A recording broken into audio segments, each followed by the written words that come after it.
Mi nombre es José Manuel de la Fuente, soy cofundador del Instituto Ibérico Blockchain y soy licenciado en Derecho y abogado en ejercicio y, por tanto, pues, bueno, es un placer para mí hoy dirigirme a vosotros. Es un verdadero placer indicaros que vamos a tener una mesa. Esta mesa creo que será de mucho provecho por el nivel altísimo de los ponentes. La mesa es la aplicación del blockchain en el ámbito industrial, empresarial y jurídico, las claves para la seguridad y el desarrollo en la red.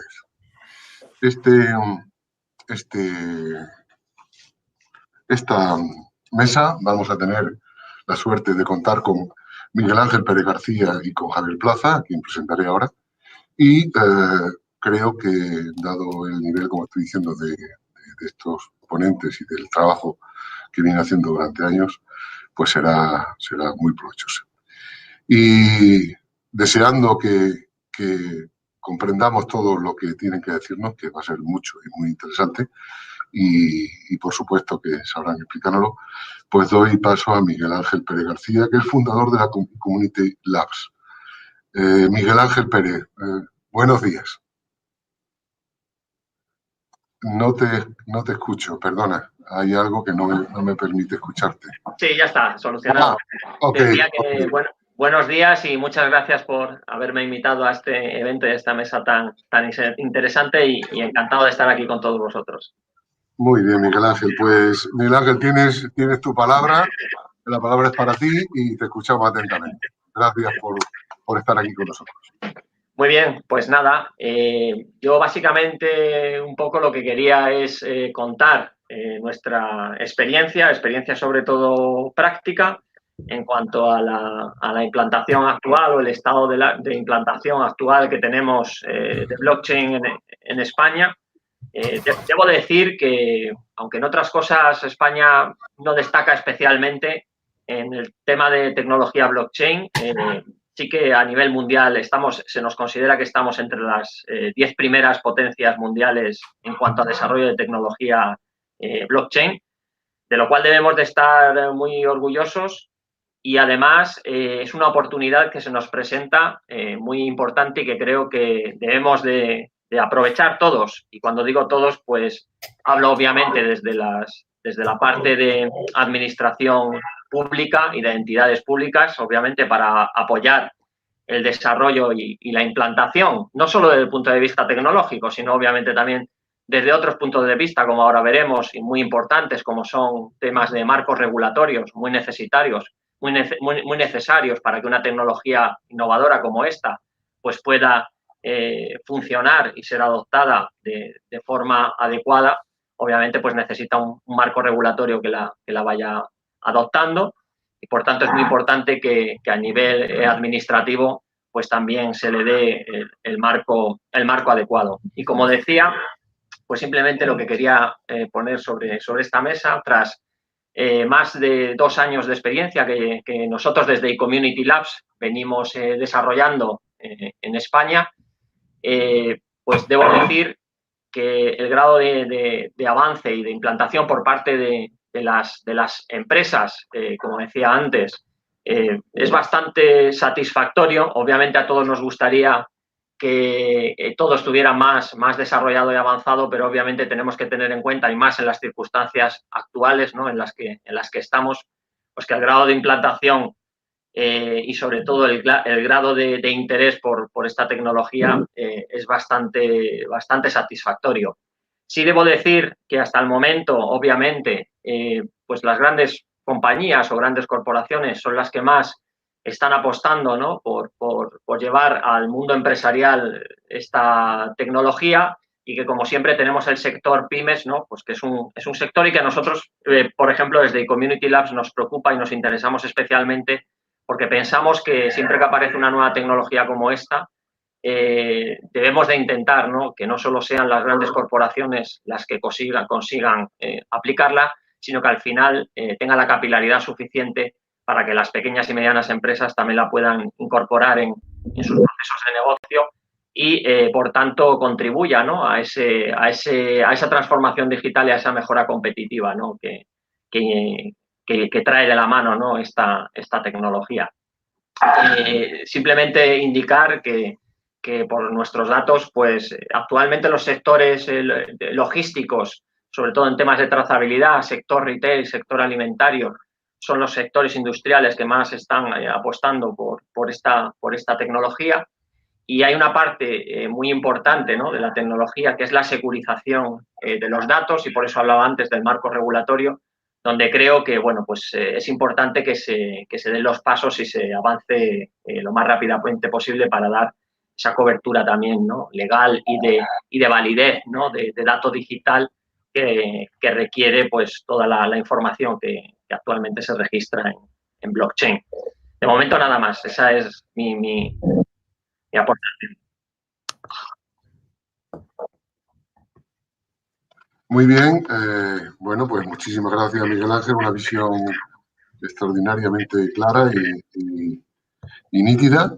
Y damos paso a nuestro segundo interviniente, Javier Plaza. Es catedrático de Derecho Civil de la Universidad de Valencia, es experto en protección de datos, inteligencia artificial, Big Data y transparencia, y director de la revista Aranzadi de Derecho y Nuevas Tecnologías. Javier, buenos días o buenas tardes, no sé. Buenos días, buenas tardes. Para mí es un placer compartir esta mañana o el final de la mañana con vosotros y con el Instituto Iberoamericano de Blockchain. Y bueno, ya se ha dicho muchas cosas y queda poquito por decir, pero mi intervención también ajustada al tiempo de 10 minutos, lo que quiero enfatizar es que, y lo sabe muy bien el moderador, la participación de los juristas en cualquier desarrollo de tecnología blockchain es esencial en todo momento. Yo diría que el jurista para este caso es el mejor amigo del desarrollador de cualquier producto, de cualquier servicio que quiera utilizar tecnología blockchain.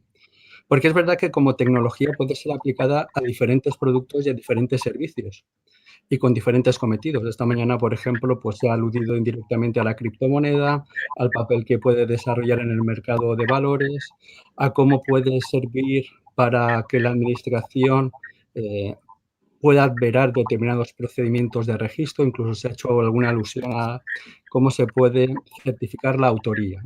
Porque la tecnología blockchain, que en mi opinión es una evolución de la criptografía avanzada, y que ya la criptografía permitió a través del sistema de firma electrónica resolver el problema de identidad de las personas, su identificación, junto con la inalterabilidad de los contenidos firmados digitalmente, pues ahora también sirve para dotar de confianza y ser un prestador de servicios de confianza neutral y objetivamente demostrable. Pero como tecnología se puede aplicar, insisto, a diferentes productos o servicios, desde una moneda digital o criptomoneda a un registro público o cualquier servicio en el que queramos tener una certeza de inalterabilidad del contenido del mismo y luego poder hacer prueba objetiva de la existencia de dicho contenido. Pues bien, el jurista tiene que, en primer lugar, seguir todo este procedimiento para que este producto o este servicio quede adecuadamente protegido desde el punto de vista legal. Afortunadamente, en España ya tenemos una ley que tiene su base en una directiva comunitaria, que es la del secreto comercial. Y hasta que esta tecnología se materializa en un producto que se puede proteger por propiedad intelectual, por ejemplo, como programa de ordenador o como una aplicación informática o incluso patentado, podemos protegerlo ya por la vía del secreto comercial, ahora que sabemos que para proteger el secreto tiene que ser algo realmente innovador y desconocido en el sector y, sobre todo, tiene que tener una aplicación industrial y, más importante todavía, desde el inicio tiene que ser tratado como secreto y se tiene que limitar el acceso al mismo. Hay la participación de un jurista que diseñe los documentos de confidencialidad y el acceso exclusivo resulta esencial. No se podrá proteger ningún secreto comercial que carezca de estos documentos de inicio, por la propia legislación nacional y comunitaria. Y, por supuesto, es en la propiedad intelectual donde residencian la mayor parte de los productos y servicios de contenido informático que se ofertan en el mercado. Y ahí pueden encontrar, insisto, una protección singular. Yo actualmente soy el delegado de protección de datos de la Universidad de Valencia y de sus fundaciones. Y, por tanto, en materia de intimidad y de privacidad, quiero decir que es una materia donde el derecho precisamente ha gravitado de un ámbito más reactivo, sancionador, a un nuevo ámbito que es más preventivo y donde obliga al jurista a plantearse desde el inicio cómo debe de ser la protección del producto o servicio que se quiere implementar, puesto que debe de respetar en todo caso los derechos de protección de datos y intimidad. En ese sentido, fijaros que tenemos una famosa doctrina del Tribunal de Justicia de la Unión Europea que consolidó un nuevo derecho, el derecho al olvido, que es un derecho de nacimiento jurisprudencial, donde básicamente un ciudadano español lo que consiguió es que todo un Big Tech, como puede ser Google, cambiase su sistema de localización de la información para que pudiese respetarse el derecho a la intimidad y protección de datos y hacer posible lo que en principio se decía que tecnológicamente era imposible. Y es que cuando una información ya no es actual y causa un cierto perjuicio a cualquier persona, pues que pueda ser borrada del sistema de localización de Google. Google decía que su sistema de inteligencia artificial y de búsqueda de la información se hacía a través de máquinas que captaban la información y la situaban en primer lugar, y que únicamente si se eliminaba la fuente de origen sería posible eliminar esa información, en concreto una información que perjudicaba a un empresario catalán que en un momento dado vio cómo sus bienes se tenían que embargar. Luego ya se rehabilitó, pero esa información aparecía en la red y le lastraba a la hora de obtener crédito. Pues bien, yo creo que esa sentencia lo que nos plasma es un principio que quiero que entendáis, y es que los derechos fundamentales de la persona prevalecen sobre la tecnología. Y eso es lo que dijo la sentencia del Tribunal de Justicia de la Unión Europea, y eso es lo que tenemos que tener claro cuando implementemos cualquier tecnología, que debemos de posibilitar o tener en cuenta el impacto que tendrá en los derechos fundamentales. O sea, debemos posibilitar el ejercicio de los derechos fundamentales y medir su impacto para ver si se adecua o no al fin que pretendemos. Porque como tengamos una tecnología que luego no pueda satisfacer el ejercicio de derechos fundamentales, pues tendremos un pequeño problema. Y ahí de nuevo los juristas tenemos que analizar cuál es el contenido, finalidad, de qué información se tiene que subir ahora que sabemos que se tiene que hacer un uso inteligente de los datos, en el sentido de que se tienen que utilizar el menor número de datos personales posibles. En un mundo donde cada vez más se camina hacia la anonimización o al uso del Big Data o de datos ya anonimizados que permiten, bueno, pues también la utilización de nuevos productos y nuevos servicios. Y por supuesto, bueno, pues siempre aportaremos nuestro valor a aquel concreto producto o servicio que queramos hacer. Si queremos utilizar esta tecnología, por ejemplo, para hacer contratos inteligentes en el ámbito financiero, pues también tendremos que tener en cuenta los deberes de información que debe de transmitirse a cualquier persona que quiera adquirir ese producto o servicio y que deben de estar insertos en la propia tecnología. Ahí estamos haciendo, la Universidad de Valencia, una labor importante en lo que es la transparencia de la contratación en los contratos electrónicos, donde cada vez más se va a exigir una prueba por parte del oferente, que básicamente predispone un contrato, de que se ha aportado el plus de información que requiere el usuario consumidor, puesto que si no se le informa de los principales riesgos económicos y jurídicos, luego ese contrato puede quedar anulado. Y en definitiva, son muchas las implicaciones que tiene el derecho en todos los ámbitos, incluso, bueno, el derecho también puede ser recipiendario o receptor de tecnologías blockchains en lo que va a ser su proceso de digitalización. Y cada vez vamos a ver pues, cómo tecnologías van a ayudar al abogado y al jurista al desarrollo de su actividad y van a utilizar este tipo de tecnología completada con todo lo que nos puede deparar el Big Data y la inteligencia artificial. En ese sentido, sí que aprovecho para reivindicar que España necesita de una reforma urgente en materia de Big Data e inteligencia artificial, especialmente en materia de propiedad intelectual, precisamente para incorporar la última directiva de derechos de autor en el mercado único digital, que debe de permitir a universidades y a empresas poder utilizar libremente bases de datos protegidas por el derecho de autor para focalizarlo en ese tipo de aplicaciones. Y, por tanto, esos cambios normativos que cuestan poco se deben de hacer, en mi opinión, a la mayor brevedad, sabedores de que estamos en un terreno muy complejo, el del derecho, y muy cambiante, que está en continua readaptación. Solo voy a dar 2 datos a fecha de hoy, y es que si miran el BOE de hoy, el BOE que aparece hoy publicado, pues encontrarán que se publica ya una ley que entrará en vigor dentro de 3 meses y que es la Ley 4/2020, por la que se va a implantar un impuesto sobre determinados servicios digitales. Básicamente va a ir dirigido a la publicidad digital que se realiza de forma profesional, a los servicios de intermediación realmente prestados y a las transferencias de datos personales, al hecho de que se transfieran datos personales y todas esas operaciones parece que serán gravadas con un impuesto del 3% del importe de... Pero bueno, esto hay que digerirlo. Y también el Cofilegal, un diario de contenido jurídico, nos daba cuenta cómo un acuerdo del Colegio de Notarios por el cual se había elaborado una base de datos donde se contenían digitalizados los DNIs de cada una de las personas que acudían a notaría a requerir de un servicio, pues que excedía de lo que era el acuerdo porque afectaba derechos fundamentales y se anulaba tanto el acuerdo como la base de datos generada con esos DNIs. Son, insisto, noticias del día de hoy.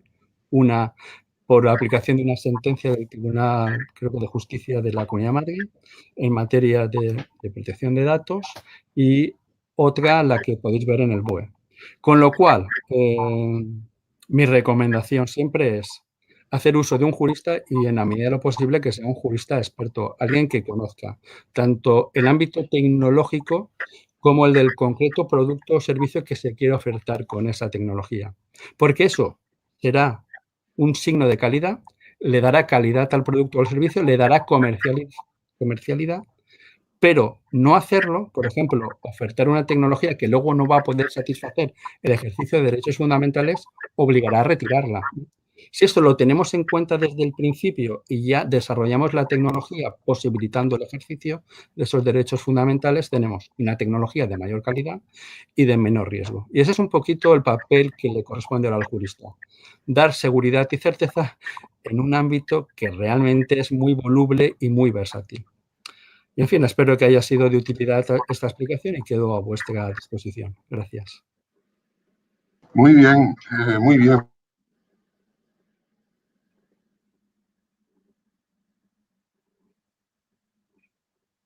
De conocimiento y la propia realidad del día a día, y que estando al día como estás perfectamente, pues claro, nos has puesto muy bien con esos 2 puntos del BOE y el acuerdo del Colegio de Notarios. Yo apuntaría, claro, somos juristas y bueno, nos miramos un poco el ombligo, pero en realidad yo no soy tan chauvinista como y tan amante del corporativismo de los juristas, pero sí que he constatado, y me gustaría exponeros esta, a ver qué opináis también vosotros, y para que hablemos un poco sobre el tema, puesto que tenemos un poquito de tiempo. Los desarrolladores y los técnicos en blockchain, en digitalización, carecen de las capacidades lógicas y normales de las estructuras societarias, jurídicas, económicas, institucionales, etcétera, etcétera. Esto lo he podido comprobar claramente pues, cuando en el máster realizado en la Universidad Europea de Madrid, pues uno de los profesores sé que está haciendo ahora Derecho, pues para estar un poco al tanto de cómo va todo, porque claro, los contenidos son tan importantes o más que los marcos digitales en los que se trabaja. Y en ese sentido, yo quería plantearos a los dos este tema, que es un tema muy interesante. El tema de los smart contracts, que se dice que ni son smart ni son contracts, se dice siempre, aunque cada vez lo van siendo más. Y como ha hablado muy claramente y muy bien y muy lúcidamente Miguel Ángel sobre la implantación, yo me gustaría que me hablasen un poco, si os parece, y si queréis que tratemos ese tema, sobre los smart contracts y vuestra visión al día de hoy. ¿En qué nivel estamos? Porque todo el mundo habla de ellos, pero realmente hay smart contracts, se están produciendo los casos de uso, los conocéis. Para que los que no saben mucho de esto, yo diré que el smart contract es un contrato inteligente que se autocumple, para que nos entendamos. El propio contrato tiene establecidos los mecanismos para que se autocumpla el propio contrato, produciéndose unos oráculos o unas fases bien de fecha o de circunstancias que se autocumplan. No me quiero enrollar, solamente era por introduciros. ¿Qué os parece? ¿Cómo está la implantación del smart contract, caso de uso? Si os parece que hablemos un poco de este tema. Sí, pues ahí lo que nosotros, por ejemplo, estamos haciendo y lo que más, digamos, se está implantando a nivel empresarial, efectivamente, como tú decías, no es lo que la mayoría de la gente entiende como smart contract, haciendo esa traducción literal, ¿no?, que se suele hacer de contrato inteligente y sobre todo quedándose con el tema de la palabra contrato, ¿no? Efectivamente, lo que la gente tiene que entender al final es que un smart contract es un software que la única particularidad que tiene o diferencia es que se está ejecutando en una determinada cadena de bloques, en una determinada blockchain. Pero es un software que al final ejecuta una serie de cosas y, por tanto, el primer error que se suele cometer es asimilar a que ese software equivale a un contrato legal, y efectivamente ni tiene por qué ser así, ni de hecho todavía lo está siendo, porque como ya antes ha comentado también Javier, para que realmente un smart contract se pudiera asimilar a lo que actualmente entenderemos por un contrato legal en papel, para empezar, desde el punto de vista legal, y él seguramente ahora lo comentará, que para eso sabe más que yo, las acciones que se deriven o que se puedan ejecutar a través de un smart contract, ese tipo de acciones deben de tener una determinada marco jurídico, marco legal y cobertura legal. Es decir, si lo que pretendemos es implementar en un smart contract, llevar a lo mejor las cláusulas que habitualmente estamos intentando reflejar o estamos reflejando en contratos de acuerdos comerciales, acuerdos de compraventa, etcétera, realmente hay que darle a eso la validez adecuada. ¿Qué es lo que se está haciendo entonces actualmente? Pues actualmente en los smart contracts típicamente que se están implementando, el tipo de acciones que se suelen ejecutar no llevan asociadas ningún tipo de cláusula contractual. Es decir, pues en smart contract a lo mejor lo que se está implementando ahora, pues que cuando se da una determinada condición, se envíe un aviso a los participantes o a los interesados de ese contrato o de ese servicio, se informe de una determinada situación, ese tipo de acciones, es decir, acciones que no tienen una relevancia contractual o una relevancia legal, como podría ser, por ejemplo, el aplicar una penalización o el resolver de facto el contrato de prestación de servicio al cual se podría estar asociando ese servicio relativo con el smart contract. Y eso es un poco lo que actualmente se está implementando, porque, como digo, todavía falta a nivel jurídico, a nivel legal, desarrollar toda esa parte de cobertura. Bien, mi opinión al respecto es que, bueno, la categoría Smart Contract es una categoría no jurídica, es una categoría más bien tecnológica, sí, donde cuando proyectamos el derecho nos damos cuenta de que realmente engloba distintas realidades. Porque si vamos al derecho, y desde ahí pues lo podemos explicar un poquito mejor, tenemos actualmente, fijaros, dos grandes modelos de contrato. El contrato tradicional o contrato por negociación, en el que las partes pues, establecen las cláusulas y las condiciones del mismo en una situación más o menos de igualdad o de cierta posibilidad de introducir modificaciones. Y luego tenemos los llamados contratos en masa o contratos predispuestos, donde es una parte la que elabora las condiciones y las cláusulas para que se adhieran a ella un conjunto de personas. Que además, si son consumidores, y ahí es muy importante, el diseño del smart contract debe tener en cuenta que se debe de informar de los principales riesgos económicos y jurídicos, y que esa información debe de quedar probada, debe ser probada por la persona predisponente del contrato, el que ha elaborado el contrato, cuando el adherente niegue haber recibido esa información. Por tanto, en la contratación en masa, una posibilidad de smart contract sería aquella que pueda hacer prueba de que el predisponente ha informado de los principales riesgos económicos y jurídicos. Mientras que en este plano de elaboración una aplicación que permitiese a las partes ir desarrollando y concretando el contenido de su contrato de forma pues, digamos, directa, le daría esa virtualidad.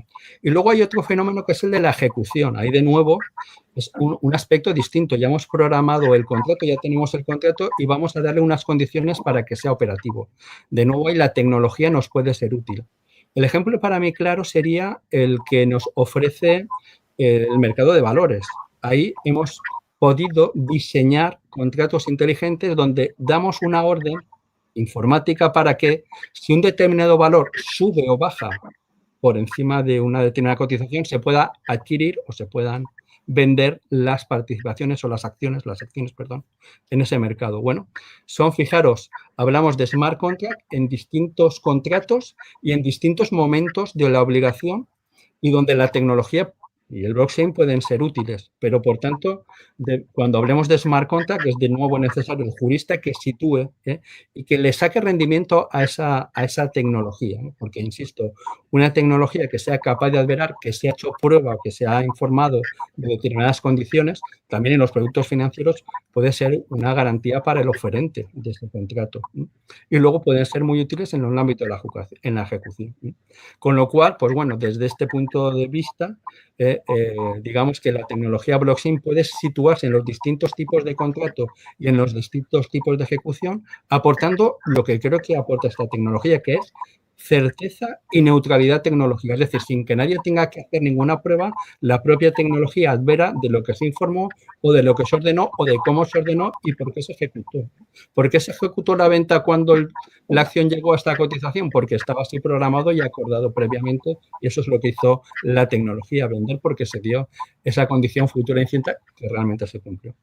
Y bueno, en fin, esta es mi particular visión de los smart contracts.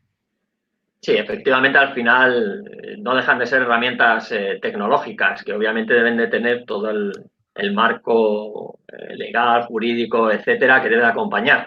La tecnología, yo como siempre digo, y blockchain es una más, no deja de ser una commodity, no deja de ser una herramienta que nos permite, en este caso, automatizar una serie de procesos, como tú bien has descrito, pero que obviamente luego debe estar todo garantizado desde el punto de vista de protección de datos, de garantías de información, de ejecución, etcétera.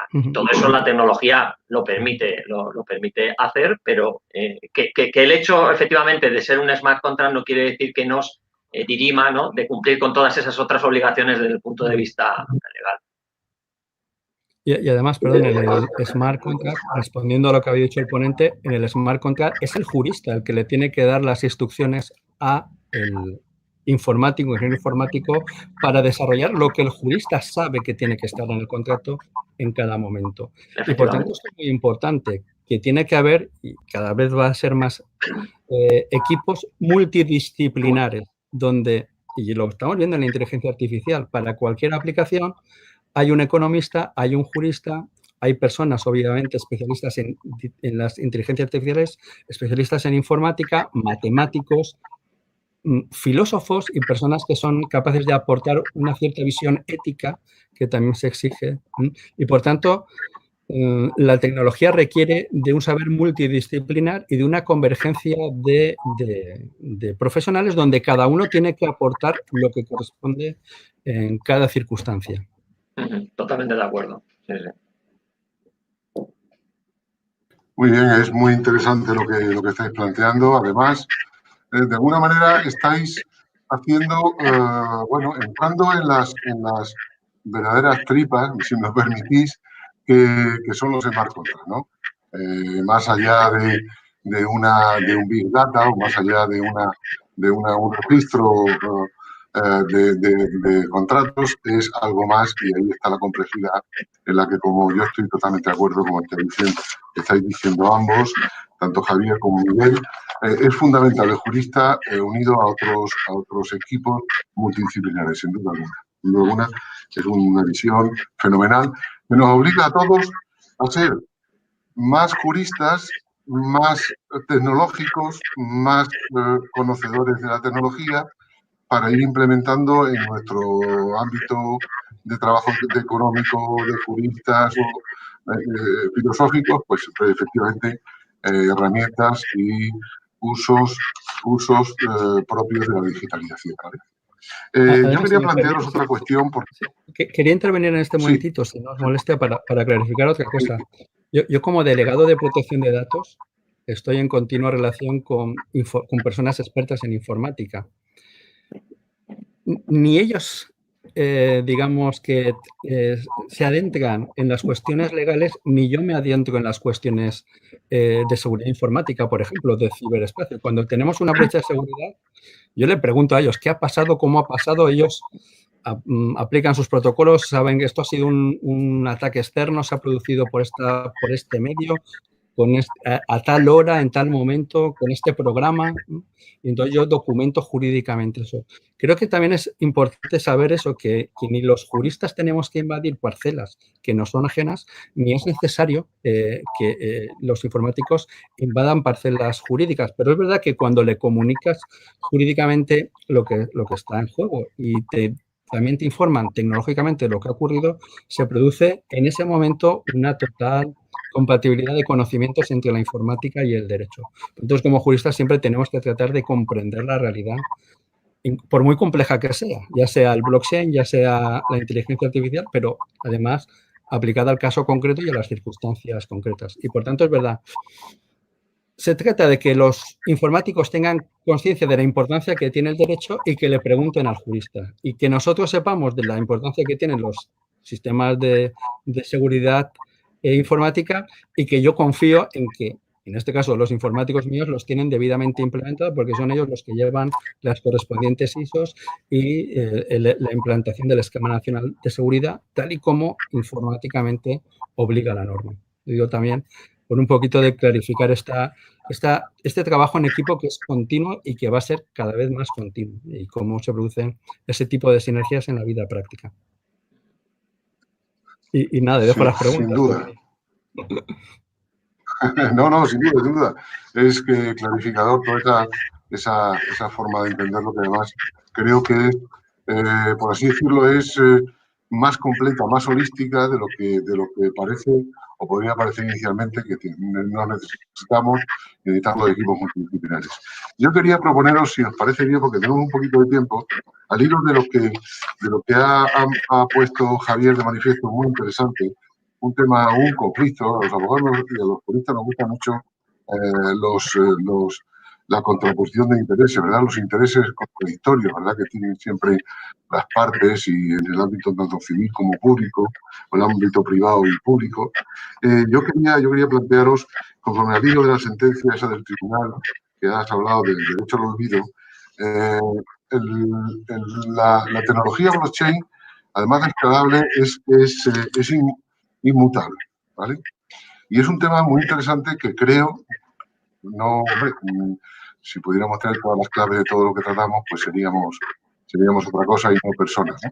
Pero en la medida que podamos, si os parece, yo os invito a que hablemos un poco, habléis a que están escuchándonos, ese conflicto entre el derecho al olvido, que efectivamente la sentencia reconoce y ha apuntado fenomenalmente bien Javier, en cuanto a que la tecnología tiene que estar al servicio de los derechos de las personas, como es lógico, y que no pueden entrar en colisión, que la colisión tiene que ser resuelta a favor de las personas y no de la tecnología. Pero, claro, el derecho al olvido es un conflicto, o entra en conflicto, o cómo se resuelve, o cómo lo veis vosotros, o qué opinión tenéis en relación a la inmutabilidad de la cadena de bloques.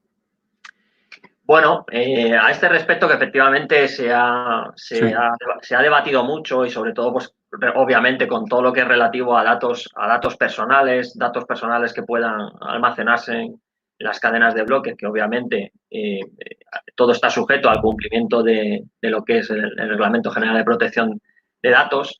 Igual que en otras tecnologías, la tecnología blockchain proporciona suficientes herramientas, y en este caso concreto podríamos hablar de algoritmos de anonimización, pseudo-anonimización, que además la Agencia de Protección de Datos ha documentado muy bien en una serie de guías que ha publicado recientemente en su web. Y por tanto, esta inmutabilidad de los datos no está reñida con ese derecho del olvido que tenemos, obviamente, todas las personas. En ese aspecto quiero insistir en que efectivamente cualquier proveedor de servicios o de soluciones que se base en tecnología blockchain debe de tener muy en cuenta todos estos requisitos y obligaciones legales y, por tanto, tiene herramientas, y tiene tecnología, y tiene herramientas suficientes como para poder hacer el cumplimiento, poder cumplir con todas estas normas. Como digo, en concreto, se puede, nosotros así, por ejemplo, lo hacemos. Ya hacemos primeramente una diferenciación entre los datos que se almacenan, lo que se denomina on-chain, es decir, los datos que se almacenan en la cadena de bloques, y los datos off-chain, los datos que se almacenan fuera de la cadena de bloques. Es muy importante que cualquier proveedor de servicios basado en tecnología blockchain haga esa primera análisis y esa primera diferenciación, y que, por tanto, no vale almacenar todo en blockchain, obviamente. Y segundo, debe de tener muy en cuenta estas técnicas y estos algoritmos de anonimización que existen y que nos permiten el poder hacer que se apliquen realmente. Perdón, Miguel, está conectado Javier Plaza, que ha tenido un tema técnico que se quedó sin batería, que se ha vuelto a conectar con nosotros. Vale. Vale. Me he quedado sin batería. Esto pasa en las mejores familias, pero os dejo hablar. Me incorporo, Vale.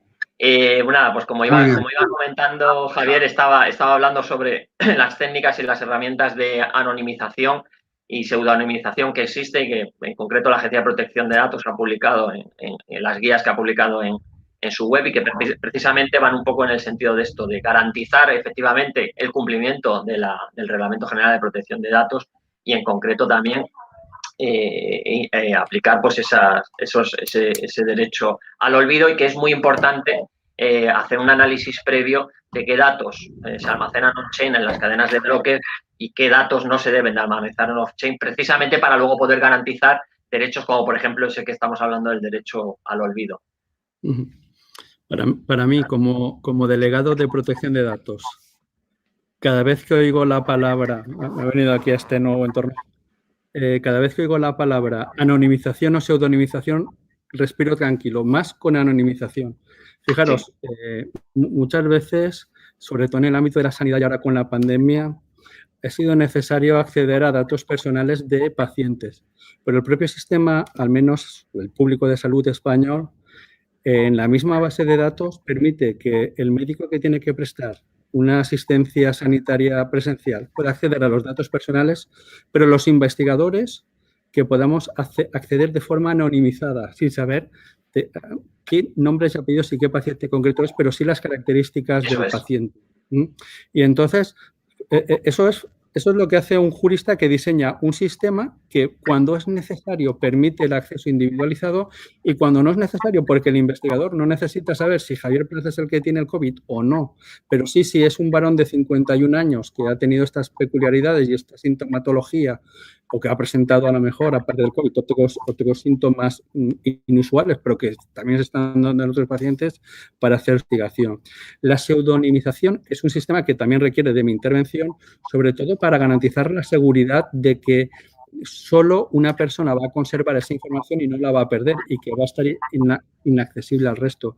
Tener sistemas seguros de pseudonimización también supone una garantía de respeto a los derechos fundamentales. Insisto, lo que tenemos que tener en cuenta siempre desde el diseño es, y nosotros lo hacemos, es, ¿esto se puede anonimizar? Pues si se anonimiza desde el origen, mejor. Y, oye, no es posible, pues no pasa nada. Pero entonces ya estemos todo el aparataje jurídico para que se tengan los consentimientos o las habilitaciones legales para que no haya ningún problema de legalidad. Y, en fin, lo digo porque es que estamos ahora, fijaros, en el ámbito de la patrimonialización de los datos. Esto es una novedad. Para que os hagáis una idea, la ley californiana, que ha entrado en vigor en este año, el 1 de enero del 2020, que creo que es algo así como Privacy Consumer Act, o sea que básicamente entiende que nosotros, las personas, somos consumidores de datos o usuarios de datos, y que, por tanto, podemos comercializar con nuestros datos, ¿no? Y ya empieza a ser habitual que determinados contratos donde se ofrece un servicio gratuito se consideran onerosos si solo se piden los datos a cambio de ese servicio. E incluso que un servicio o un producto se pueda ofrecer a un menor precio del que se ofrece normalmente si el usuario consiente en ceder los datos, ¿no? O sea, que puede haber ya rebajas sobre el precio y, por supuesto, se puede directamente comprar la cesión de datos directamente al particular o pagarle una cantidad por esos datos. Está en una visión mucho más norteamericana y más pragmática previsto ya en esa normativa. Y que también nos va a llegar, porque eso, fijaros, ¿qué tenemos hoy en el BOE? Esta ley 4/2020, tercer supuesto, transferencia de datos. Usted está transfiriendo datos personales que tienen un valor económico, se va a pagar. Sí, pero si van ahí mis datos personales, ¿cómo puedo yo participar de esa ganancia? Eso también se va a ir planteando. Bueno, pues no sé si venía al hilo o no venía al hilo porque me he perdido, pero es muy importante, por tanto, que cuando diseñemos tecnológicamente cualquier aplicación tengamos en cuenta esto de si podemos anonimizar datos o no. Y también, fijaros, yo convivo con los portales de transparencia. Para mí, un portal de transparencia con tecnología blockchain me permite siempre pues garantizar que se ha dado publicidad pero la información que subimos al portal de transparencia ya la seleccionamos. Tenemos que seleccionar el mínimo impacto en derecho de protección de datos, es decir, la mínima información de datos personales y obviar informaciones que no son relevantes. Por ejemplo, la universidad hace un contrato con una empresa, con un empresario conocido y sube el contrato porque lo ha firmado con él y tiene que ser una portada. Sí, pero yo puedo poner el nombre del empresario que es conocido y que ha hecho el contrato con la universidad. Lo que no tengo que poner ya es DNIs con los números o domicilio. Claro, pues imaginaos que subiésemos al hilo de este portal de transparencia el domicilio del empresario. Estamos dando una información que no es necesaria para lo que quiere el portal de transparencia, que es dónde están yendo a parar el dinero público, o qué uso se está haciendo del dinero público o con quién se está relacionando, en este caso, el sector público con estos temas. Y, por tanto, insisto, los datos no es que sean enemigos ni amigos, no. Los datos es algo que tenemos que tener en consideración al inicio para no cometer ninguna infracción y para posibilitar el ejercicio de cualquier acción que venga con posterioridad. Eso es justo lo que decía antes cuando hablaba de los datos on-chain y off-chain. Es muy importante analizar previamente qué datos son los que se van a utilizar o se van a subir a la cadena de bloques y cuáles no es necesario subir y, por tanto, podemos custodiar con las herramientas y los protocolos habituales que ya hacemos de protección de datos personales. Eso es fundamental, hacer ese análisis previo a la hora de plantear cualquier tipo de aplicación o solución basada en blockchain, porque muchas veces pensamos que, bueno, que da un poco igual o que cuantas más cosas subamos a la blockchain, pues es mejor. Y eso no es así, obviamente. Muy bien, desde luego da gusto cómo estamos desgranando, cómo estáis desgranando algunos de los grandes temas, de los temas sociales o las encrucijadas jurídicas y los problemas que tiene esta implantación de esta tecnología y de la digitalización, ¿no? Y de la seguridad. Yo me atrevería, por último, si os parece, porque estamos bien de tiempo, pero si os parece bien, hemos hecho alguna referencia un poco de pasada, pero la identidad digital. ¿Qué pensáis sobre esta cuestión tan vital y tan importante, tan novedosa, que incluso que tiene que ver con la cuestión de los gemelos digitales? Bueno, ¿qué os parece? ¿Qué os parece la identidad digital? ¿Cómo está tratándose? ¿Y esto tiene que ver con la función pública y en qué sentido y cómo? Y ya que la administración pública fundamentalmente, o por lo menos de forma muy importante, la que tiene más datos, o tiene todos los datos nuestros, y que tiene mucho que ver, además, con lo que estaba hablando hace un momento Javier, y viene hablando de ese impuesto, ese servicio de intermediación, esa posibilidad de cesión, ¿no? No sé qué os parece esta propuesta que os hago. Si queréis hablar algo, si queréis... Sí, es un tema muy interesante el tema de identidad digital única o identidad digital soberana. Creo que es una herramienta muy interesante porque efectivamente lo que hace, como ya bien decíamos antes, decía también Javier, es empoderar a cada uno de los ciudadanos de sus datos, de su identidad y además optimizar y aumentar la seguridad de tus datos personales, ya que esto lo que nos va a aportar pues es eso, es tener una identidad digital única, ¿no? Que no tengamos que estar continuamente dando nuestros datos en un montón de sitios donde nos registramos, y además va a ser una identidad, por así decirlo, controlada, porque por eso se llama también, se le suele llamar soberana, porque es una identidad que nosotros estamos controlando, es una identidad, es un formato de identidad, además, que al estar tokenizada va en el sentido que comentábamos antes de la anonimización de los datos, y por tanto es algo que para mí es fundamental. Sí que ahí creo que debe de ser algo lo más unificado o estandarizado posible. Sé que a nivel de la Unión Europea, y yo como miembro del European Forum Blockchain, sé que se está trabajando en ese sentido, pero creo que para que sea algo que realmente funcione bien, debe de crearse, al menos en nuestro ámbito de Unión Europea, un estándar, ¿no? que esté impulsado de la propia administración de la Unión Europea, y que los propios estados lo adopten, y que sea lo más estándar posible, porque ya sabemos que cuando se empiezan a crear, ¿no? Movimientos, ¿no? O formatos a nivel individual de cada país, pues el problema de la interoperabilidad es un problema que surge precisamente cuando ocurren ese tipo de cosas. Entonces, es un tema muy interesante, pero creo que debe de ser lo más estándar posible a un nivel supranacional. Jurídicamente, la Unión Europea sí que se ha ocupado de la identidad digital. Inicialmente fue cómo identificar que el sujeto que firmaba un documento electrónico era él y no alguien que le suplantaba la personalidad, lo que se resolvió con la directiva de firma electrónica. Y actualmente, fijaros, ya no tenemos una directiva, tenemos un reglamento, una norma directamente aplicable que es del 2014 de confianza digital, es identidad digital y servicios de confianza digital. No recuerdo ahora exactamente el número, pero lo buscáis por Google, reglamento 2014, identificación digital y confianza digital. Y ahí está el marco normativo. El marco normativo no ofrece ningún problema. Actualmente es el DNI electrónico, por ejemplo, el que satisface esa función en España con carácter oficial y en cualquier administración pública.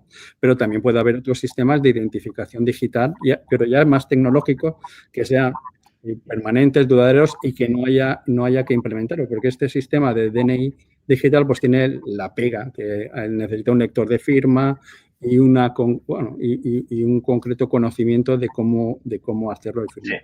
Fijaros que además nosotros en la universidad hemos establecido qué ocurre cuando un documento firmado digitalmente se imprime en papel y se presenta. Pues ese ya no tiene la propiedad de inalterabilidad, mejor dicho. ¿Por qué? Porque una vez impreso el papel se puede manipular. Solo el documento digital firmado digitalmente es el que es inalterable y el que ha sido firmado con las claves al menos que maneja el usuario de esa firma digital.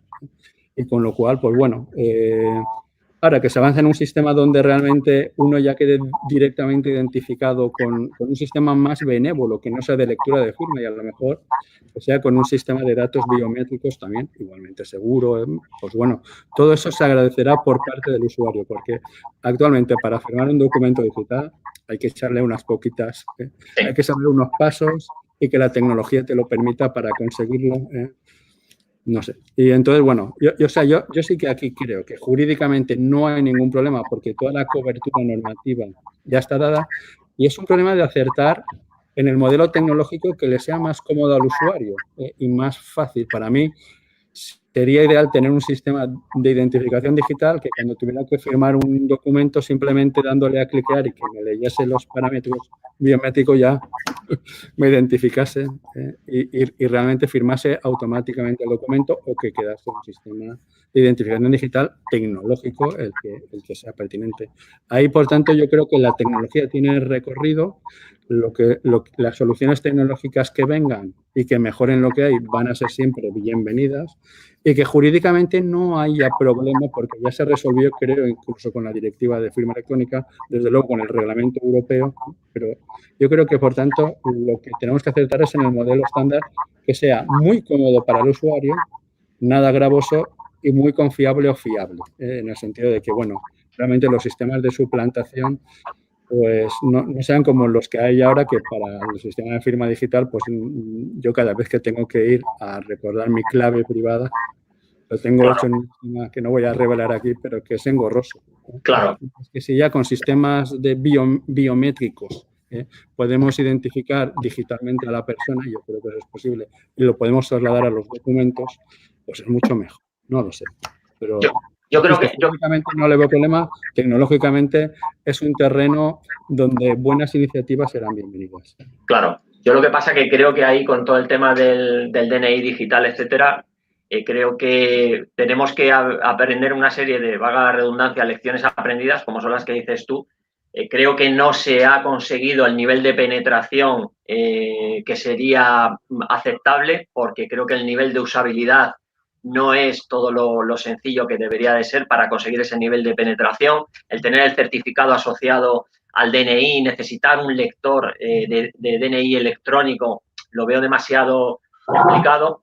Luego, la normativa respecto al tema de firma digital establece muy claramente cuál es el formato de certificado digital y quiénes son las autoridades de confianza válidas, como son en este caso pues la FNMT, por ejemplo, como organismo autorizado para emitir ese certificado digital. Y además, y al final, en este caso concreto de identidad digital que tenemos ahora mismo, el modelo que tenemos está básicamente basado en lo que es una arquitectura de clave pública, o como se suele denominar PKIs. Y ese es el gran problema, la gran ventaja, ¿no?, que aporta blockchain. Blockchain, al ser un sistema descentralizado, elimina la necesidad de tener una infraestructura centralizada como es una infraestructura de clave pública, ¿no?, basada en ese tipo de certificados digitales. Y creo que ahí es donde realmente blockchain aporta esta novedad, ¿no?, que es la no necesidad de tener esa infraestructura de clave pública, sino que tenemos una cadena de bloques pública que puede ser totalmente descentralizada y sobre la cual podemos aplicar estos algoritmos y estas técnicas de tokenización de identidad y de anonimización, que precisamente es en lo que se basa todas estas iniciativas de identidad digital única e identidad digital soberana. Sí, muy bien. Bueno, pues creo que habéis desgranado, hemos intentado que adentrarnos en el terreno jurídico y esta aplicación de blockchain en el ámbito industrial, empresarial y jurídico. Creo que tanto Miguel Ángel como Javier Plaza, Miguel Ángel Pérez, muchísimas gracias. Agradeceros enormemente vuestros conocimientos, vuestra profundidad, la generosidad a la hora de darnos esas pautas y estas visiones. Y de verdad que, bueno, pues ha sido un placer escucharos y espero que nos volvamos a ver pronto. Desde aquí, pues, muchísimas gracias. Un abrazo. Adiós.